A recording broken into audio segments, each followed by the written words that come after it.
You're watching Newsday TV. Thanks for joining us. I'm Ken Bufa. The military has just identified 4 of the 6 Americans killed in the conflict with Iran. None of them are from Long Island. Now that comes as the U.S. continues to hit targets in Iran. This is video released by the U.S. military showing some of the attacks. At the same time, Israel has stepped up its assault on missile launchers and weapons factories in the country. More than 800 people have been killed in Iran so far. The war is also having a big impact on Wall Street. Across the board, all the major indices lost ground today. The conflict is also causing oil prices to rise.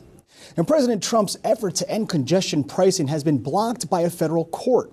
A U.S. District Court judge ruled the Transportation Secretary does not have, quote, the unilateral ability to end any tolling program. The $9 toll was put into effect last year on vehicles driving into Midtown Manhattan. The program has already generated more than $500 million for the MTA. And NYU Langone is being ordered to resume transgender services for children under 19 years old. State Attorney General Letitia James cited New York's anti-discrimination laws in telling the medical center to restart the programs. The AG's office says the hospital has 10 days to comply. NYU Langone announced last month it was ending gender-affirming services because of the threat of losing federal funding. And the Empire State Building is being lit up in honor of the host countries in the World Cup soccer tournament. The colors of each country's flag will be rotated on the building. The mascots for the host countries, the U.S., Canada, and Mexico, were on hand for the announcement today in Manhattan. The tournament starts June 11th, and the championship game will be held at MetLife Stadium. All right, let's take a quick look at tomorrow's weather. It was a bit of a soggy day today, but tomorrow should be better with partly cloudy skies, temps in the mid-40s. Of course, we'll have that 7-day forecast for you later in the broadcast.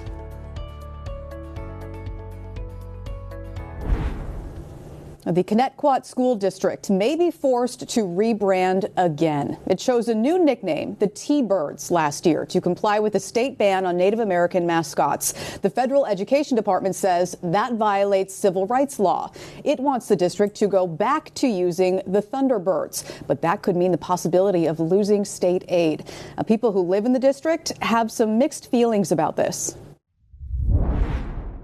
I think it's ridiculous. It's crazy. They should be back to Thunderbirds.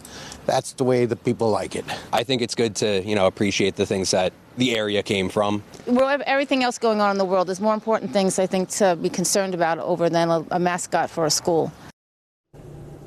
Now, joining me now to talk more about what some see as an impossible choice is Newsday education reporter Darwin Yanis, Tiffany Graham, Associate Professor of Law at Touro University, and Alan Singer, Professor Emeritus of Teaching, Learning and Technology at Hofstra University. Thank you all for being here. We appreciate your time. Darwin, we want to start with you. You've been reporting on this. Let's begin with the history of this name change. Give us a little background. So out of more than a dozen school districts that were impacted by this mascot ban, the Connetquot School District was one of the last school districts to kind of push back on the state regulation. In September, the Board of Education approved a settlement with the state allowing them to rebrand from the Thunderbirds to the T-Birds.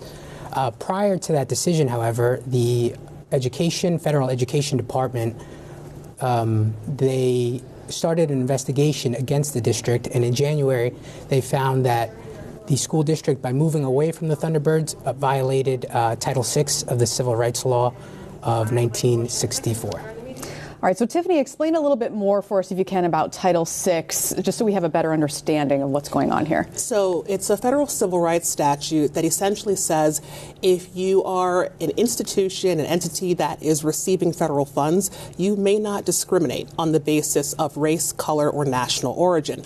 And so what that means is the federal government has an understanding of what constitutes discrimination under Title VI, and it is monitoring various institutions that receive federal funds to ensure that they are in compliance with it. And if they are not, then there is a risk that they will lose federal funding. Right. So is there a chance that the district could lose funding over this? I mean, I don't want to overstate the point. It really is a matter of what the federal government says, what the state of New York says. Right now, the federal government has said that under its interpretation of Title VI, that changing the name is discriminatory, but all they were trying to do was comply with New York state law. But if you have a conflict between federal law and state law, and if the interpretation of the federal law is valid and upheld in court, then the state law has to bend. So really, what the school district has to be thinking is, well, quite likely what they're thinking is we might need to go along with what the federal government has told us to do and let the feds in New York fight it out. Okay, so let's talk about possible next steps and get over to you, Alan. Is it possible that this goes to court?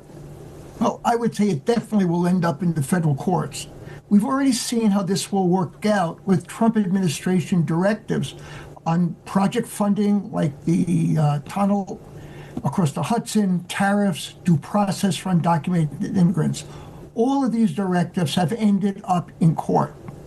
I suspect New York State will ask a judge for an injunction if the federal government withholds funds from schools that change names and mascots. Lower courts will probably support the state while the case climbs to higher appeals courts. That's what's happened in other cases. It may eventually reach the Supreme Court. If this does go to court, what would the implications be for other schools? Could this spur other cases, things like that? Well, I suspect it's going to affect all the schools. Basically, what we will do is,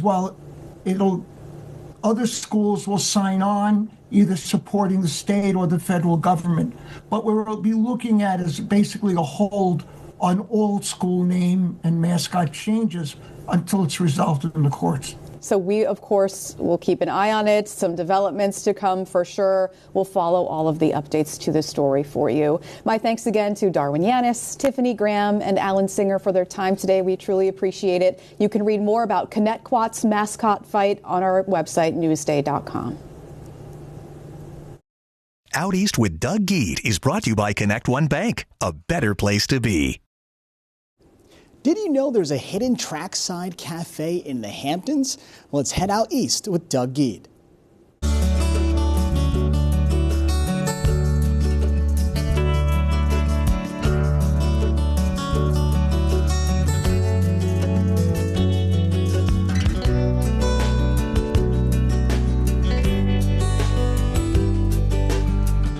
Spionk is one of those communities that even if you've lived on Long Island for a long time, you may not be exactly sure where it is. It's actually just west of West Hampton Beach. In fact, if you take the train out here, you would get off one stop before West Hampton Beach. And as soon as you step off the train at Spionk, you'll see one of the most unique restaurants on all of Long Island.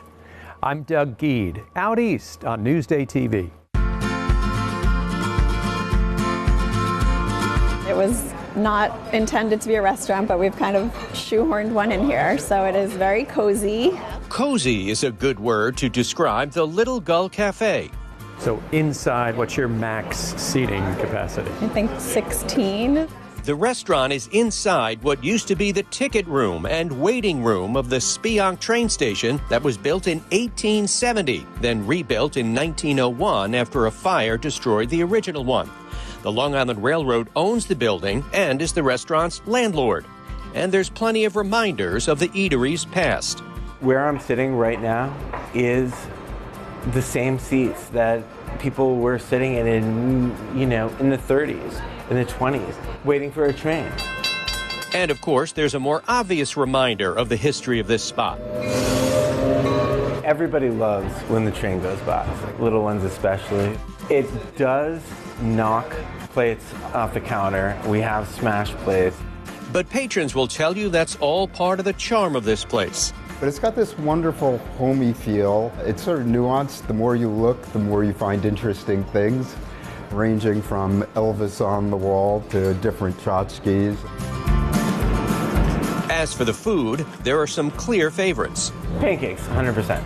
There's lots of comfort food items on the menu, but there's also more elevated things you might not expect in a place like this, such as lobster bisque and pasta that's made in-house, along with house-made breads and rolls. It really is all about scratch-made food. You know, even like the tuna salad, it's like he's poaching the tuna and making it and not, you know, opening a can. We all set to order? We've been very fortunate in that I think we've become what I wanted it to become, which is a neighborhood restaurant. In Speonk for Newsday TV, I'm Doug Geed. Looks like a good time. Now, for more info, go to Newsday.com, click Get More below the Newsday TV video box.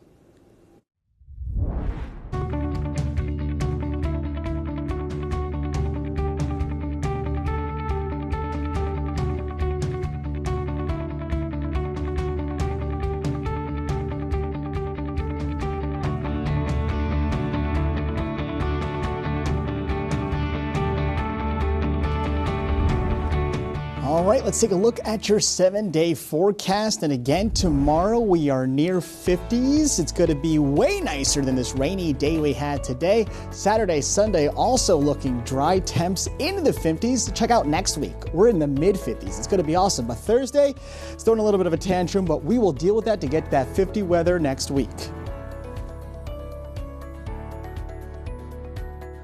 Long Island weather is brought to you by PTRC. Now, for more on the stories you've seen here today, head over to Newsday.com. Click Get More below the Newsday TV video box. I'm Ken Buffa. More news coming up.